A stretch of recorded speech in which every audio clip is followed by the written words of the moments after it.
स्वागत है आप सभी का सोशल वॉइस हिंदी पर। मैं आपके साथ मुस्तफ़ा चौधरी और मैं इस वक्त मौजूद हूँ शामली कलेक्ट्रेट पर।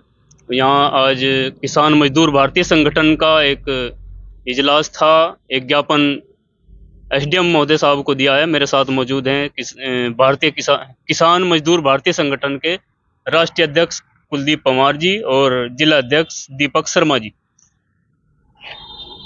अध्यक्ष जी, बहुत बहुत स्वागत है आपका। धन्यवाद जी।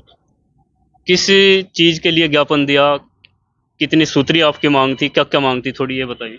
देखो, आज हमारा जो संगठन का कार्यक्रम था, जिलाधिकारी शामली के द्वारा एक 7 सूत्रीय ज्ञापन देने का कार्यक्रम था, जो हमने एसडीएम महोदय को दिया।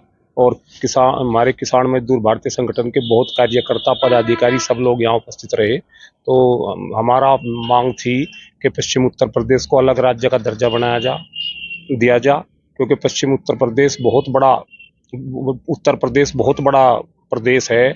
राजधानी 700 किलोमीटर है, हाई कोर्ट 700 किलोमीटर है, और हमारे लोगों को न्याय मिलने में, लखनऊ जाने में बहुत परेशानी हो।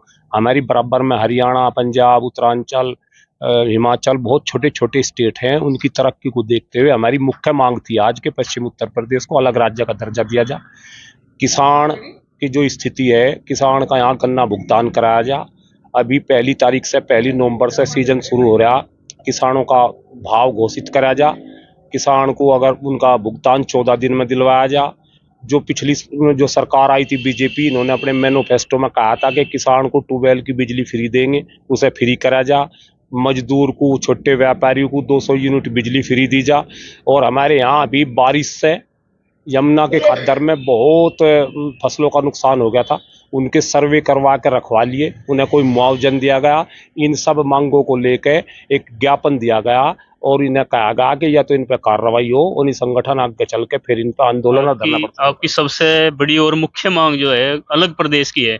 अभी पिछली बार बीजेपी सांसद संजीव बालियान जी ने भी ये मांग उठाई थी और फिर तुरंत बाद संगीत सोम जो बीजेपी के नेताजी हैं, पूर्व विधायक हैं, उन्होंने कहा कि इस तरह तो ये मिनी पाकिस्तान बन जाएगा, एक वेस्टर्न यूपी। इसके बारे में आपका क्या ख्याल है? ये कुछ नहीं कहना, ये तो देखो, ये धर्म की और जात की राजनीति कर रहे हैं। अच्छा, एक बात बताइए, अभी पीछे चुनाव हुए और जहां मिनी पाकिस्तान की बात कह रहे, एक तरफा बीजेपी जीती थी। तो यहाँ ये तो इनका सिर्फ एक बहकावा, आपस की लड़ाई है, उनकी राजनीतिक लड़ाई होगी, उससे हमें कुछ नहीं लेना देना। एक तरह से जनसंख्या का घनत्व या अनुपात जो आज है वही प्रदेश बनने के बाद होगा। फिर उनकी ये मांग कि भाई मिनी पाकिस्तान बन जाएगा, किस तरह के प्रदेश बनने के बाद क्या कुछ समीकरण बदलते हैं क्या? उनका क्या इशारा था? उनका में सिर्फ ये करें, 24 का चुनाव आ रहा, 24 के चुनाव से पहले पहले में हिंदू मुस्लिम की राजनीति करें, वही उनका एक उद्देश्य हो। और नहीं, जब ये देश बटा, जिस रेशो में मुसलमान जब था उसी रेशो में आज है मुसलमान। और बार बार एक तरह से हुआ खड़ा करते हैं कि भाई ये तो इनकी जनसंख्या बढ़ती जा रही है। ये सिर्फ राजनीति लाभ के लिए या कुछ इसके पीछे सच्चाई है? जब देश बटा, पाकिस्तान और जो भारत बटा, जिस रेशो में मुसलमान इस देश में था उसी रेशो में आज भी है। अभी आबादी की जनगणना की बात सारे लोग उठा रहे, ये कर लो। हमारा यहाँ आप पूरे पश्चिम उत्तर प्रदेश के सबसे ज्यादा मुस्लिम आबादी यहाँ, लेकिन जिस रेशो में जिस दिन भारत बटा और पाकिस्तान अलग है, उस दिन भी एक वो जो रेशो था उसी रेशो में सब लोग बढ़ रहे। आज देश की आबादी 80 और 20 है, उसी रेशो में है। हमें तो कहीं ऐसा लग नहीं रहा कि मुसलमान घना बढ़ गया या हिंदू घट गया। यूं जरूर हो रहा कि जो थोड़ा समाज पट गया वो थोड़े बालक पैदा करे, और नहीं, ना हिंदू में कोई है ना मुसलमान में। पढ़ा लिखा समाज मुसलमान में भी उतने ही कम बालक पैदा करे और हिंदू में भी अनपढ़ थोड़ा सा ही करे, मेरा मानना। तो स्मृति ईरानी जी ने अभी आंकड़ा भी संसद में पेश किया था और उसमें जो जनसंख्या घटने का जो क्रम है वो मुस्लिमों का ज्यादा है जबकि हिंदुओं के मुकाबले। मैं तो यही कह रहा हूँ कि देखो, मेरा पढ़ा लिखा, मैं भी थोड़ा बहुत पढ़ा लिखा आदमी हूँ। मैं जो देखा, जिस रेशो में उस दिन भारत पाकिस्तान बटा, जिस रेशो में मुसलमान यहाँ था और हिंदू था उसी रेशो में है। कहीं थोड़ा बहुत ये तो जरूर हो गया होगा कि भाई कहीं मुस्लिम आबादी घनी है तो मैं थोड़े ज्यादा से लगन लगे, कहीं हिंदू आबादी है, लेकिन पूरे देश में या पश्चिम उत्तर प्रदेश जिसे सबसे ज्यादा मुस्लिम प्रदेश के हैं, उस मुसलमान और हिंदू उसी रेशो में है जिस रेशो में पहले था। आपका संगठन भी किसी एक जाति मजहब में बटा हुआ है या फिर सभी का प्रतिनिधित्व रिप्रेजेंट? नहीं, हमारे इसमें तो आपने देखा होगा, अभी भाई मुस्लिम भी कितनी आबादी में थे, कश्यप भी थे, माली पद के हिसाब से, पदाधिकारी के हिसाब पदाधिकारी के हिसाब में भी सभी 36 बिरादरी के लोग हैं। मजदूर हैं, कश्यप हैं, माली हैं, सैनी हैं, हमारा जिला अध्यक्ष पंडित जी हैं, हमारा मंडल से। अध्यक्ष ये पंडित जी दीपक शर्मा जी, जैसे एक मुख्य मांग आप लोगों की है कि अलग प्रदेश बना जाए, और इस पर तरह तरह की टिप्पणियां की गई, जैसे संजीव बालियान के बाद फिर जो बीजेपी के दूसरे नेता संगीत सोम जी ने कहा कि ये पाकिस्तान बन जाएगा, ऐसा कुछ है? ये क्या कारण है इसके पीछे? देखिए, आपने बड़ा अच्छा सवाल किया। जहाँ तक बात एक मुख्य मांग हमारी आज की रही मांग पत्र में, पश्चिमी उत्तर प्रदेश की, अलग प्रदेश की, तो आपके बराबर में उत्तरांचल है, वो पहले उत्तर प्रदेशी में इसी प्रदेश का हिस्सा था। आज उसकी हालत देख लो, सीमावर्ती राज्य हमारा हरियाणा है, आप उसकी हालत देख लीजिए विकास में जाके क्या है। अब इतना बड़ा सूबा हो गया कि यहाँ से अगर किसी व्यक्ति को राजधानी जाना, हाईकोर्ट की बेंच में जाना, तो एक उसके लिए तो बहुत बड़ा मामला है। 2-3 दिन उसके खराब होने हैं, बहुत दूर मुख्यालय हैं। और दूसरी सबसे बड़ी बात यार ये कि पश्चिमांचल जो राजस्व, जो रेवेन्यू, जो टैक्सेशन का जो पैसा जाता है सरकार को, वो विकास कार्य में पूर्वांचल में खर्च हो रहा। कितना पैसा पश्चिमांचल को सरकार ने दिया, कितनी अच्छी यूनिवर्सिटी यहाँ पे आपको दिखाई दे रही है, कितने अच्छे आपको यहाँ पे कॉलेज दिखाई दे रही है, कोई मेडिकल कॉलेज यहाँ पे आया हो, कोई अच्छा विश्वविद्यालय यहाँ पे आया हो, और टैक्स तो ये यहाँ के लोग दें और विकास कार्य वहाँ हो। तो ये हमारी एक मुख्य मांग रही कि ये अलग प्रदेश की मांग काफी लंबी पुरानी है। चौधरी अजीत सिंह जी इस मांग को उठाया करते थे, आरएलडी के अध्यक्ष, और अब वे भी थोड़ा खामोश हैं। क्या आपको उम्मीद है ये प्रदेश मिल जाएगा? देखिए, बिल्कुल चौधरी साहब ने जो है, अब चौधरी साहब है नहीं, चौधरी साहब ने अपने समय में काफी संघर्ष किया और उनकी एक प्रमुख मांग रही हरित प्रदेश के नाम से, उन्होंने एक बात उठाई थी और संघर्षरत रही इसके लिए वो जो है। तो हम लोग भी अपने संगठन के माध्यम से संघर्षरत हैं और हमारा मानना यह है कि संगठन की बात नहीं, आम जनमानस के विकास की अगर हम बात करें तो आम आदमी का विकास तभी संभव है जब इस प्रदेश को यहाँ अलग राज्य का दर्जा मिले। अभी आपने एक सवाल किया था हिंदू मुस्लिम वाला, क्या मिनी पाकिस्तान वाली बात करी थी, तो मैं आपको बता दूं कि राजनीतिक बयानबाजी कुछ और हुआ करें, हम लोगों का इस बात से कोई संबंध नहीं है। ये देश कभी भी सांप्रदायिकता के आधार पर चलने वाला नहीं है। मंदिर मस्जिद की आप राजनीति करें, उससे कुछ नहीं, विकास की बात करें और कार्य की बात करें। जहाँ तक बात अभी अध्यक्ष जी ने बताई कि सन 47 में डिवाइडेशन के समय जो अनुपात था, आंकड़े उठा कर देख लो, इसमें कहीं कुछ दोहराई नहीं है कि जो अनुपात उस समय था हिंदू मुस्लिम का, आज भी 2023 में वही अनुपात में है। कहीं कोई ऐसा नहीं है कि मिनी पाकिस्तान। चुनाव तो आज भी हिंदू मुस्लिम के नाम पर जीते जाते रहे हैं। जीतता जो नेता है हिंदू मुस्लिम के नाम पर ज्यादा जीतता, विकास के नाम पे कम। बिल्कुल, मैं आपकी इस बात से सहमत हूँ। ये जब तक जो यहाँ का मतदाता है इस बात को नहीं समझने का, और वो इस बात पे वोटिंग करेगा, इस बात पे अपने प्रतिनिधि को चुन के सदन में भेजता रहेगा, जातीय आधार पे, संप्रदाय के आधार पे, हिंदू मुस्लिम के आधार पे, तो तब तक वो मतदाता विकास की जो है परिकल्पना कर रहा है, तो वो जो है निराधार है।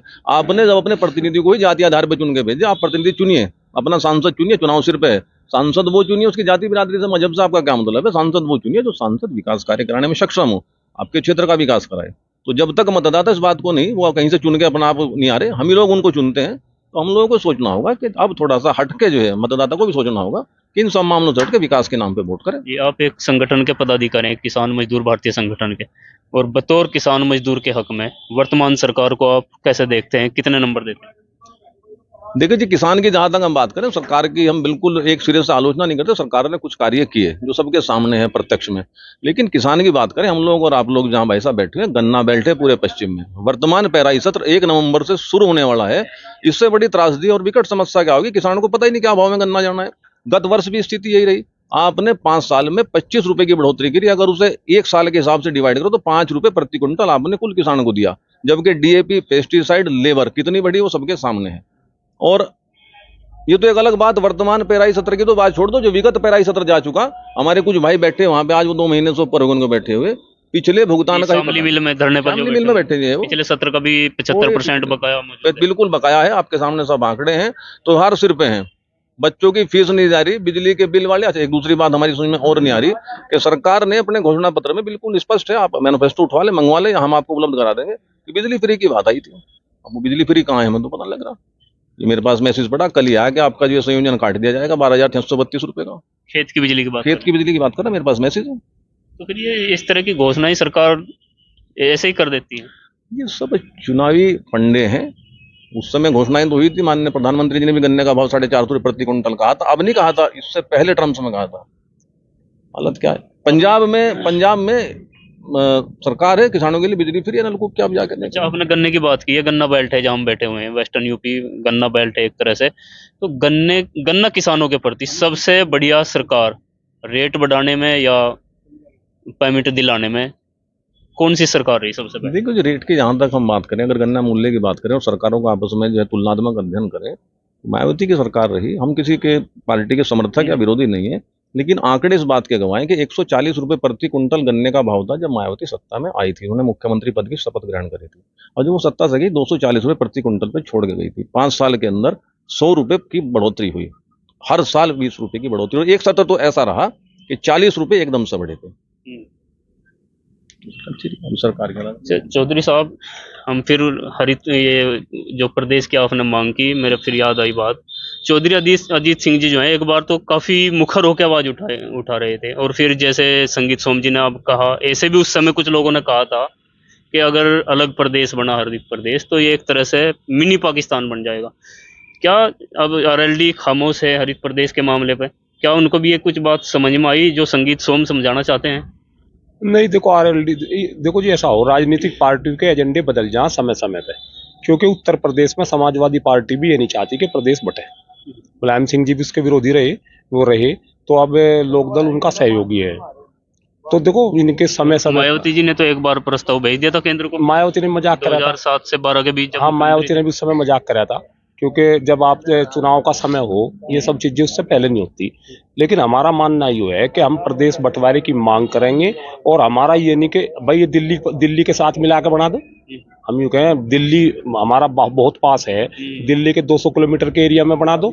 हमारी मांग है कि प्रदेश को छोटा करके पश्चिम को अलग बनाना चाहिए। वो रूप में ये सरकारी जैसे चाहे उत्तरांचल इन्होंने छोटा सा बनाया, अगर उस समय भी ये सहारनपुर मंडल को, मेरठ मंडल को मिला के उत्तरांचल को इतना बड़ा बना देते, आज उत्तरांचल बेचारा इतना सा स्टेट है।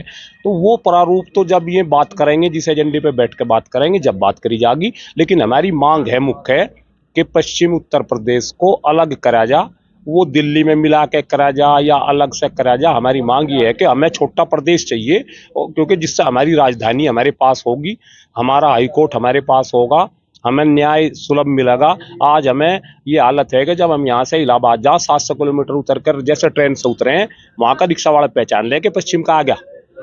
अगर वो उन पे से 20 रुपये ले तो हमसे 50 रुपये ले। आज वहाँ लुटाई पिटाई हो रही इधर के लोगों की। तो हमारी मांग जोरदार है कि हमारा प्रदेश अलग होना चाहिए। रूप कैसा होगा वो जब सरकारें चाहेंगी, जब बात हो जाएगी। आपका संगठन अभी नया नया है, वो अलग बात है कि आज जनाधार आपका धीरे धीरे बढ़ता जा रहा है। जैसे जैसे जनाधार बढ़ेगा, ये अलग प्रदेश की मांग और मुखर होगी या थोड़ी धीमी हो जाएगी वक्त के आधार पर, जैसे आपने बताया अभी? देखो जी, कोशिश तो करी जाएगी कि पूरी मजबूती से उठाया जा, और पूरी कोशिश करेंगे इसे अभी सारे जिलों में जाके इसे पूरी मजबूती से उठाने का काम करेंगे। और जैसा भाई सरकारें हैं, ये जिद्दी, देखा नहीं आपने, 13 महीने वहाँ पड़े रहने के बाद इन्होंने जो बात मानी थी फेर नाट की। सरकारों का भी तो मनवाना बहुत बड़ा काम हो ना, क्योंकि सरकारें अपने चश्मे से देखें सब चीजों को। लेकिन संगठन पश्चिम उत्तर प्रदेश के बंटवारे की मांग को जोरदार तरीके से उठावेगा। तो ये थे किसान मजदूर भारतीय संगठन के पदाधिकारी, राष्ट्रीय अध्यक्ष कुलदीप पंवार जी और दीपक शर्मा जी, जिला अध्यक्ष जी। आप लोगों ने इनकी बातें सुनी। बने रहिए हमारे साथ, और हमारे चैनल सोशल वॉइस हिंदी को सब्सक्राइब जरूर कीजिए। धन्यवाद।